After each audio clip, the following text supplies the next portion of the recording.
चलिए, भारत माता की, भारत माता की जय बाबा केदार, जय बाबा केदार। भगवान बद्री विशाल की, गोलजू महाराज की, कालिका मैया की, पूर्णागिरी मैया की, गंगा मैया की, यमुना मैया की। करनाल लोकसभा क्षेत्र के पानीपत के इस ऐतिहासिक स्थान पर आज उत्तराखंड और पूर्वांचल दोनों ही समाजों के बीच में आज के इस सभा में, इस संवाद कार्यक्रम में मंच पर आसीन भारतीय जनता पार्टी के जिलाध्यक्ष भाई दुष्यंत जी, यहाँ के लोकप्रिय विधायक आदरणीय प्रमोद जी, भारतीय जनता पार्टी की प्रदेश महामंत्री आदरणीय डॉक्टर अर्चना गुप्ता जी, श्री हरपाल सिंह डाडा जी, कार्यक्रम के संयोजक भारत भूषण जुयाल जी, जिनके द्वारा अनेक कार्यक्रमों का संयोजन किया जा रहा है, भारतीय जनता पार्टी उत्तराखंड प्रकोष्ठ के संयोजक श्रीमान ओम प्रकाश भट्ट जी,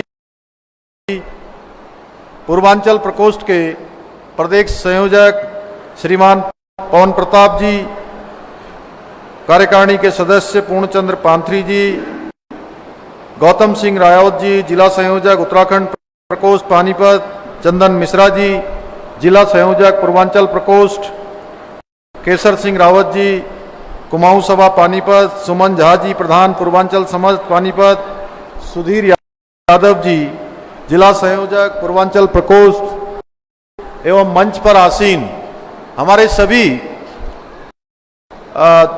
पदाधिकारीगण, सभी नेतागण और इस कार्यक्रम में पधारे हमारे करनाल लोकसभा क्षेत्र और पानीपत क्षेत्र के आसपास से आए हुए सभी उत्तराखंड और पूर्वांचल समाज के सभी भाई बहनों का, हमारी प्रवासी बहनें रीता चमोली जी समेत उनकी एक टीम यहाँ पर प्रवासी के रूप में भी आई है, मेरे सभी बड़े बुजुर्ग, सभी उपस्थित माताएं बहनें, मेरे नौजवान साथियों, मैं आप सभी का देवभूमि उत्तराखंड के मुख्य सेवक के नाते आप सबका अपनी ओर से स्वागत करता हूं, आप सबका अभिनंदन करता हूं, आप सबको प्रणाम करता हूं। भाइयों बहनों, उत्तराखंड हो या पूर्वांचल हो, दोनों समाजों की भाषा और व्यवहार में एक अपनापन होता है और वो अपनापन मुझे आप सब में यहां दिखाई दे रहा है। अपनी संस्कृति को भी आप सब लगातार आगे बढ़ाने का काम कर रहे हैं। जहां हमारे उत्तराखंड के हमारे भाई बहन केवल आज पानीपत में ही नहीं, पूरे देश दुनिया में जहां भी हैं, वो जो हमारी ब्रह्म कमल की टोपी जिसे माननीय प्रधानमंत्री जी ने 26 जनवरी 2022 को धारण की थी, आज पूरा विश्व विख्यात ये टोपी हो गई है और मुझे हर जगह दिखाई देती है। इसी प्रकार से हमारी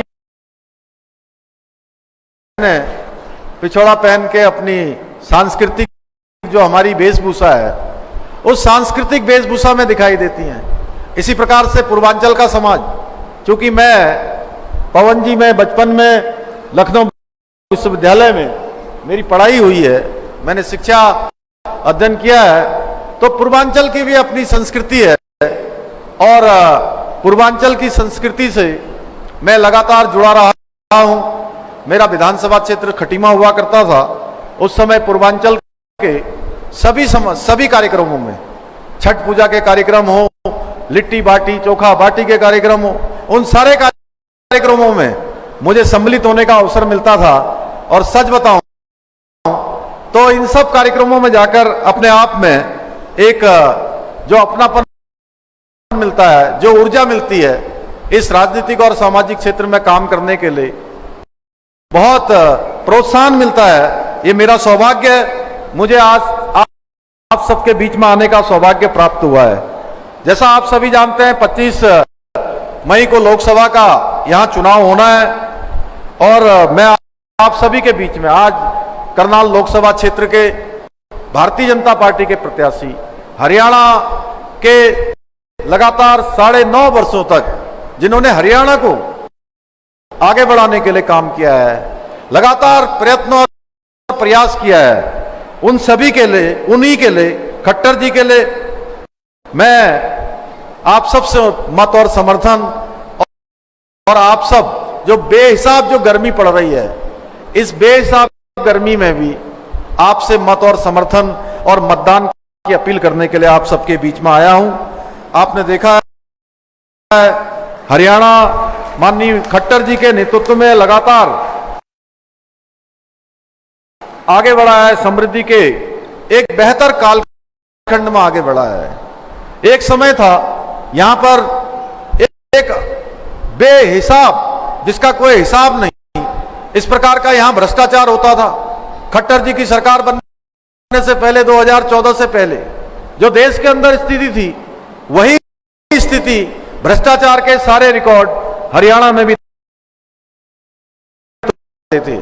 चाहे वो परीक्षाओं के घोटाले हो, चाहे वो औद्योगिक घोटाले हो, या जमीनों के आवंटन के बांटा के घोटाले हो, वो सारे घोटाले इस हरियाणा ने देखे हैं। भाइयों बहनों, मैं आप सबसे आह्वान करता हूं कि अब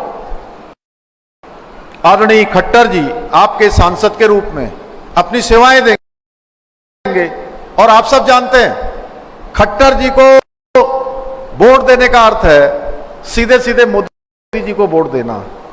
मोदी जी और खट्टर जी ने हरियाणा में एक साथ हरियाणा के संगठन को बढ़ाने के लिए काम किया है, बड़ा परिश्रम किया है। उन दिनों में परिश्रम किया है जब संगठन बहुत कम हुआ करता था, स्कूटर में वो घूमते थे। आपने देखा होगा प्रधानमंत्री जी स्वयं इन बातों को कहते हैं। मैं और खट्टर जी मुख्यमंत्री के रूप में एक साथ जब मुख्यमंत्री मीटिंगों में होते हैं, तो उस समय में भी जो प्रधानमंत्री जी की उनके साथ आत्मीयता है, निश्चित रूप से आप समझ लीजिए कि हरियाणा और हमारा ये लोकसभा क्षेत्र करनाल, ये पानीपत का क्षेत्र बहुत आगे बढ़ने वाला है। खट्टर जी इसको काफी आगे ले जाने का काम करेंगे, इसलिए उनको भारी मतों से विजयी बनाने का मैं आप सबसे आह्वान करता हूं। भाइयों बहनों, पिछले 10 सालों में मोदी जी ने जिस प्रकार से देश को आगे बढ़ाने का काम किया है, हम सब जानते हैं। देश को दुनिया का सिरमौर बनाने का काम किया है, दुनिया का नेतृत्व भारत करे ऐसा भारत बनाने का काम किया है। 2014 से पहले जिस प्रकार से हमारी पहचान दुनिया के अंदर घपले और घोटालों के देश के रूप में पूरी विश्व में हो गई थी, उस पहचान से आज भारत का डंका पूरे विश्व के अंदर बजाने का काम, भारत का मान सम्मान दुनिया के अंदर बढ़ाने का काम, आज भारत पूरे दुनिया का नेतृत्व करे ऐसा भारत बनाने का काम, दुनिया की 5वीं अर्थव्यवस्था भारत को बनाने का काम, और भविष्य में संकल्प लेकर कि भारत विकसित भारत बनेगा, भारत दुनिया का नेतृत्व करने वाला भारत बनेगा, और भारत दुनिया की नंबर 1 की अर्थव्यवस्था बनेगा। ये सब बनाने का काम और ये संकल्प लेने का काम माननीय प्रधानमंत्री जी के नेतृत्व में हो रहा है। भाइयों बहनों, चाहे G20 का सम्मेलन हो, चाहे चंद्रयान की सफलता हो, या कोरोना रोधी वैक्सीन बनानी हो, या डिजिटल इंडिया के क्षेत्र में आज पूरी दुनिया का 50% से ज्यादा डिजिटल ट्रांजैक्शन का ये क्षेत्र भारत को बनाने का काम हो, ये सारे के सारे काम माननीय प्रधानमंत्री जी के नेतृत्व में हुए। इसके साथ साथ अनेक योजनाएं गरीबों के कल्याण के लिए चलाई गई हैं, चाहे वो जनधन योजना हो, उज्ज्वला योजना हो, प्रधानमंत्री आवास योजना हो, आवास योजना हो।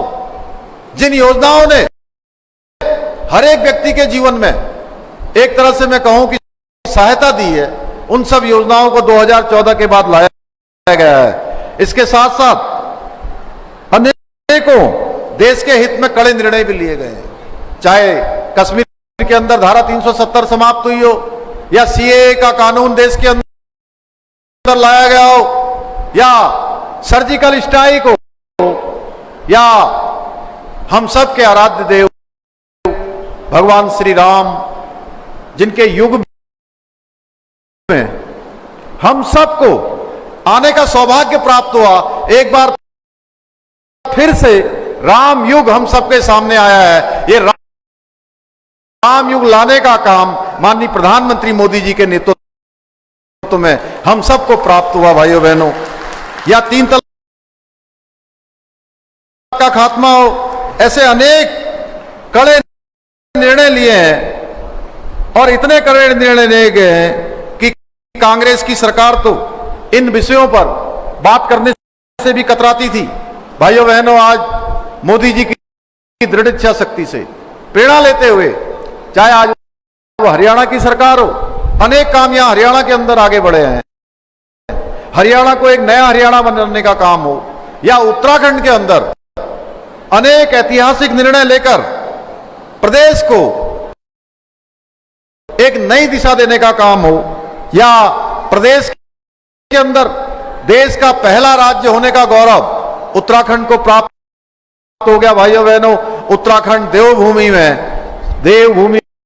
में रहने वाले हर एक व्यक्ति के लिए, चाहे वो किसी जाति का होगा, किसी धर्म का होगा, किसी संप्रदाय का होगा, किसी वर्ग का होगा, उत्तराखंड देवभूमि में सबके लिए अब एक समान कानून हो जाएगा। भाइयों बहनों, ये विधेयक हमने पारित कर दिया है। इसके साथ साथ वहां पर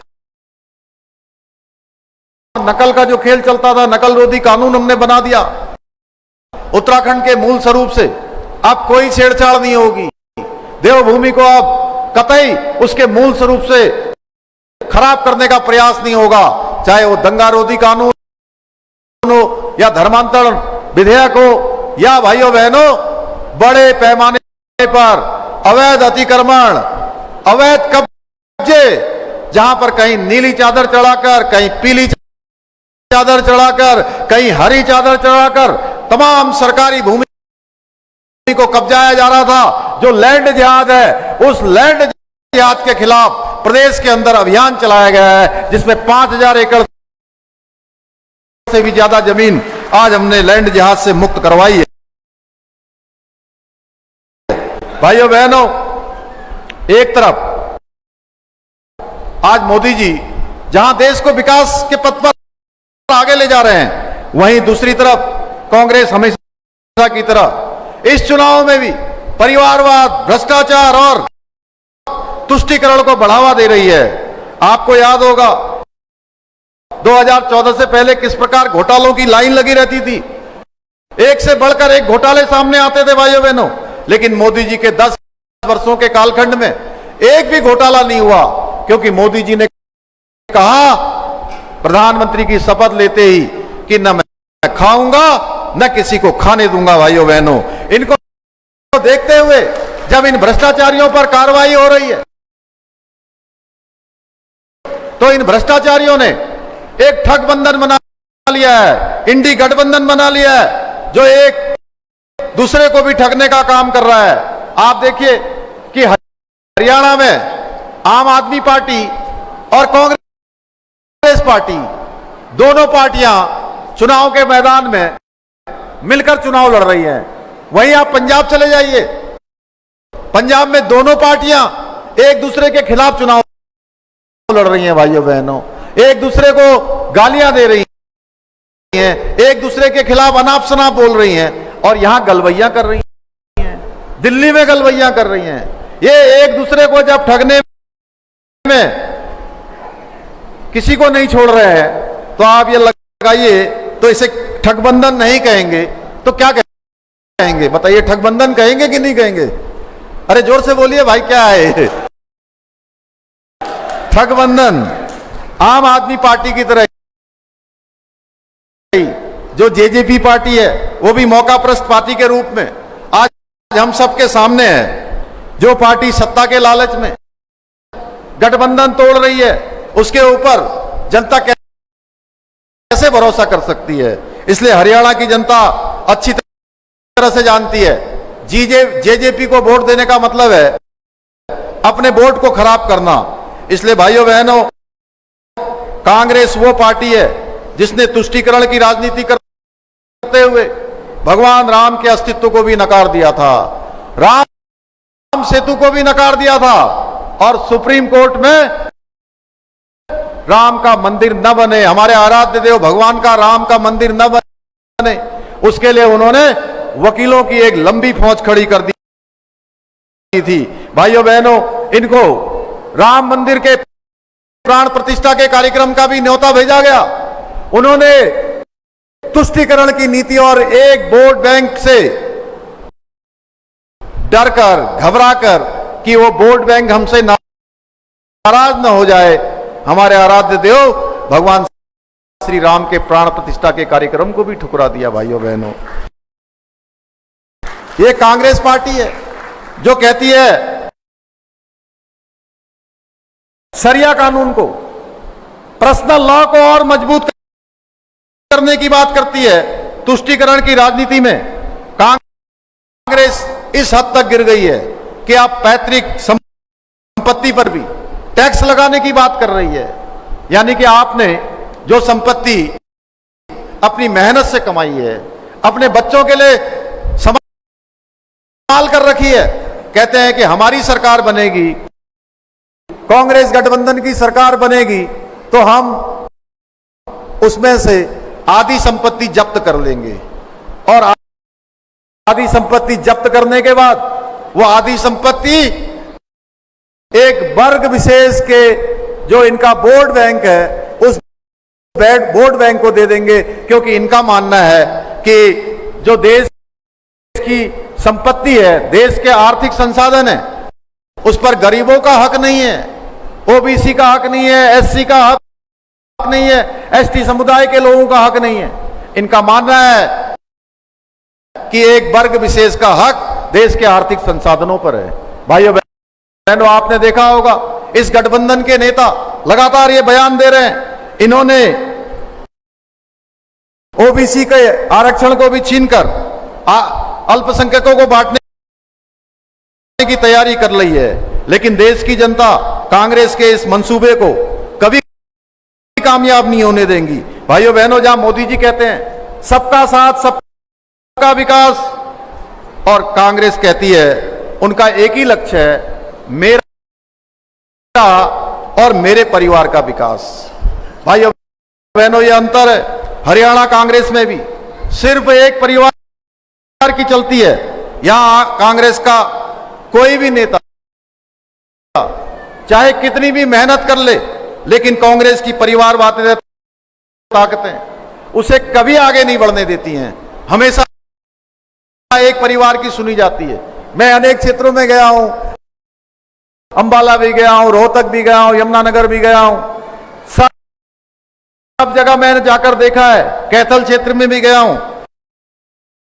भाइयों बहनों, परिवारवाद, भ्रष्टाचार और तुष्टीकरण की राजनीति करने वाले ऐसे राजनीतिक दलों को अब समय आ गया है इन सबको जड़ से उखाड़ फेंकने का, इनको समाप्त करने का समय आ गया है। भाइयों बहनों, मैं चुनाव प्रचार में आज पूरे देश के अंदर उत्तर से लेकर दक्षिण, दक्षिण से लेकर पश्चिम, पूरब, अटक से लेकर कटक, कन्याकुमारी तक अनेक स्थानों पर जाने के बाद ये कह सकता हूं पूरे देश के अंदर देश के लोगों ने मन बना लिया है, देश की माताओं बहनों ने मन बना लिया है, नौजवानों ने, बुजुर्गों ने मन बना लिया है कि मोदी जी को तीसरी बार देश का प्रधानमंत्री बनाना है। भाइयों, तीसरी बार प्रधानमंत्री बनाना है और मोदी जी की लहर